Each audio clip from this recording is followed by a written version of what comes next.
Pinsan sa probinsya. Itawagin niyo na lang akong Marco.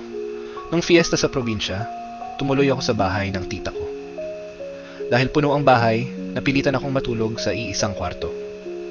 Kasama ang pinsan kong si Ana. Sa una, kwentuhan at tawanan lang. Pero habang lumalalim ang gabi, maramdam ko na may kakaibang tensyon.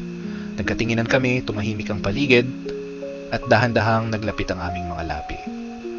Hanggang sa hindi ko namalayan, naghalikan kami. Pero bigla akong natauhan.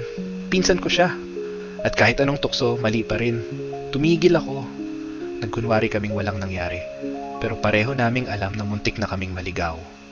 At doon ko natutunan, hindi lahat ng tukso dapat sundin.